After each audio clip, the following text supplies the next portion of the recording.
Bonjour à toi, cher spectateur. Limbo ou Zichi de Soi Chiang, c'est un film dont j'ai entendu parler que tout récemment, parce qu'il est repassé à la dernière Berlinale, et au-delà de ça, c'est un film qui date quand même de 2021. Donc c'est un film qui a mis énormément de temps à débarquer chez nous, ce qui est un petit peu dommage, parce que sur le papier, ça se pose comme un polar qui semble très noir, très intense, très haletant, et qui surtout avait l'air d'avoir une ambiance absolument monstrueuse avec ce noir et blanc terriblement hypnotique. Le résumé pour faire simple, Cham est un inspecteur de police qui est jugé par ses collègues comme l'un des plus compétents. Ren vient juste d'être promu et se retrouve à faire équipe avec Cham. Les deux vont devoir trouver un criminel qui laisse derrière lui les mains gauches de ses victimes. Oh, j'aime vraiment quand les Chinois font des polars. Soi Chiang vient de nous livrer un film qui est absolument génial. C'est un film noir, c'est un film intense, c'est un film haletant, c'est un film violent, c'est un film qui a une ambiance parfaitement maîtrisée par un auteur qui sait exactement dans quelle direction nous embarquer, qui sait exactement comment nous faire ressentir quelque chose de viscéral, de glauque, qui arrive à nous emmener dans un film avec un décor absolument dingue, avec une ambiance pesante comme c'est pas permis, avec un duo de personnages qui est tout aussi classique finalement dans sa structure que terriblement attachant dans la manière avec laquelle ils évoluent.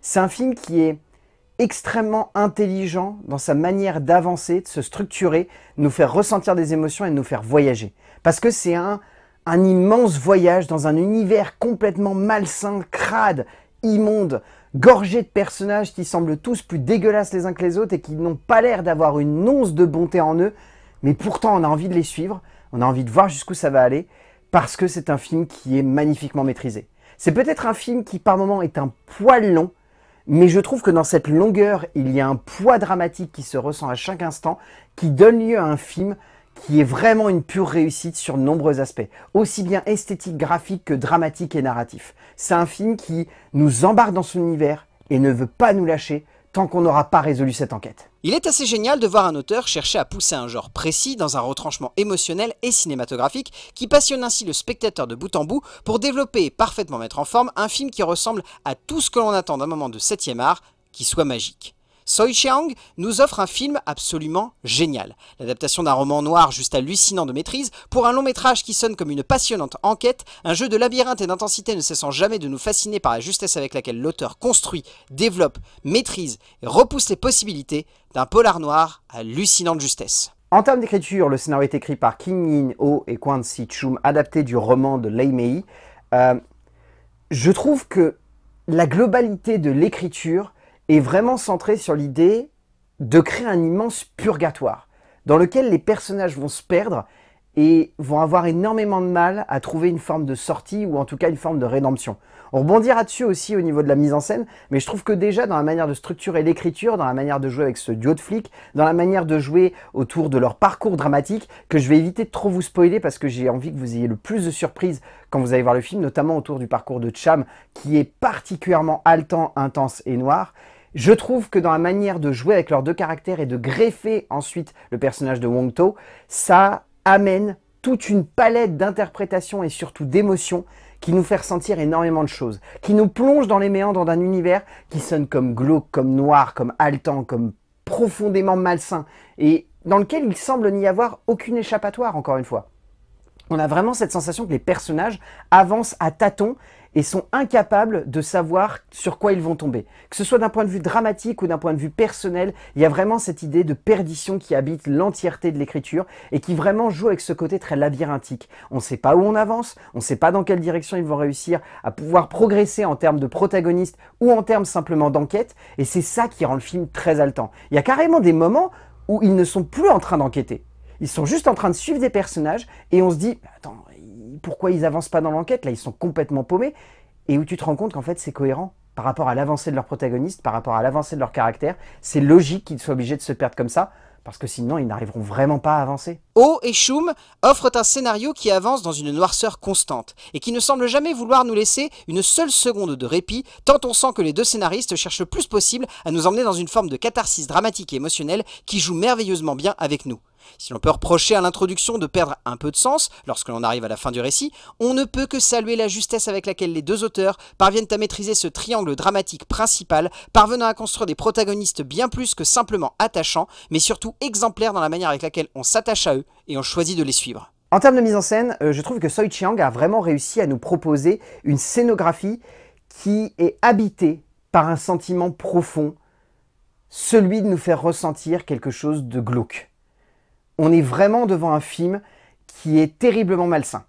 Malsain dans son ambiance, malsain dans son graphisme, malsain dans sa manière de juxtaposer des cadres où on a l'impression que c'est un, pardon du terme, bordel, mais vraiment un magnifique bordel dans lequel il n'y a l'air d'y avoir aucune once d'espoir. C'est hallucinant, mais déjà je tiens à souligner ce fantastique travail du noir et blanc qui donne lieu à une patine, à une esthétique, à un graphisme qui est monumental du début à la fin. C'est somptueux, c'est envoûtant, c'est captivant, c'est extraordinaire même à regarder par moments tellement c'est bien fait, tellement c'est impressionnant et tellement c'est pesant émotionnellement. Et je tiens aussi à souligner le fantastique travail autour de la profondeur de champ parce que il y a une très bonne idée qui au début m'a semblé un petit peu bizarre et je me suis demandé si c'était pas un problème d'esthétique, mais il y a des plans où il n'y a littéralement pas de profondeur de champ. Tout est net dans le cadre. Tout. C'est un immense plan où on voit chaque détail à chaque endroit et où on est supposé se perdre. C'est fantastique parce que honnêtement, dans ces moments-là, j'étais en train de me dire, c'est bizarre, j'ai l'impression de ne pas savoir où regarder. Et plus le film avançait, plus je voyais plein de plans comme ça. Et puis j'étais en train de me dire, mais en fait c'est complètement cohérent, les personnages sont supposés se perdre. Ils sont supposés ne pas savoir dans quelle direction avancer. Et ça, c'est renforcé par la musique de Kenji Kawai, qui je trouve est fantastique du début à la fin, qui amène un poids dramatique encore plus puissant sur l'ensemble du film. Et forcément, moi, ça m'a rendu dingue, parce que j'étais en train de me dire, mais ce film a une ambiance de fou, et arrive du début à la fin à nous la faire ressentir de manière cathartique. Et honnêtement, j'étais tendu, j'étais pas bien, et j'avais limite la gerbe tellement j'avais la sensation que l'univers était craspec et glauque à l'extrême. Chiang compose avec un noir et blanc spectaculaire, comme évoqué avant, mais bien plus encore que cela, parvient à construire une technique visuelle et graphique au service de ce que le spectateur peut et doit ressentir, soit une immersion totale dans ce lieu, dans cette ville, dans ce dédale d'anxiété et de folie totale. Le cinéaste chinois ne se contente pas simplement de nous embarquer dans un film noir, mais réussit à donner une âme terriblement intense et violente à son récit, parvenant ainsi à sonner comme un immense purgatoire dans lequel il semble évident que les personnages ne parviendront à trouver une forme de rédemption qu'en se débarrassant d'une culpabilité qui les ronge profondément. En termes de casting, celui-ci est vraiment impressionnant. Déjà, Yazzie Liu dans le rôle de Wong To, elle est exceptionnelle, je l'ai trouvé fantastique du début à la fin. Mason Lee dans le rôle de Will Ren est extraordinaire. Je l'ai trouvé impressionnant, juste, c'est un acteur dont vous avez déjà vu la tête, notamment dans Very Bad Trip 2, mais au-delà de ça, c'est un acteur qui, je trouve, est vraiment impressionnant. Yunus Hollander, dans le rôle de Zichi, est fantastique. Il a une gueule, il est habité par le personnage, je l'ai trouvé glauque et fantastique du début à la fin. Dans les rôles plus tertiaires, on a Hironuki Ikushi, qui est vraiment bon dans le rôle de Akira Yamada. Je trouve qu'il a une gueule. Il a un truc, ce mec. Il a quelque chose qui se dégage de son personnage. C'est vraiment hallucinant du début à la fin.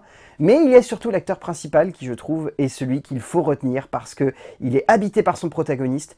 Il donne tout ce qu'il a pour son interprétation et ça se ressent du début à la fin. Ka Tung Lam est hallucinant dans le rôle de Cham, l'acteur parvenant à délivrer une prestation à fleur de peau, donnant un cachet évident au métrage par sa présence pour une œuvre dont il ressort comme un immense atout. Au bout du compte, Limbo ou Zichi, c'est un film hallucinant. Vraiment, si vous avez l'occasion de le voir, foncez directement. Ne regardez pas la fin de cette vidéo, allez-y sans réfléchir. C'est un film qui est esthétiquement parfait, c'est un film qui est super bien joué, c'est un film qui est narrativement hallucinant et haletant du début à la fin. On est complètement embarqué dedans et on n'a pas envie de lâcher cette histoire avant de savoir comment elle se conclut. C'est un film fantastique qui va vous estomaquer tellement il est réussi. Allez voir Limbo de Soi Chiang, je pense que vous allez surkiffer et vous allez passer un grand moment de cinéma devant ce métrage. A plus!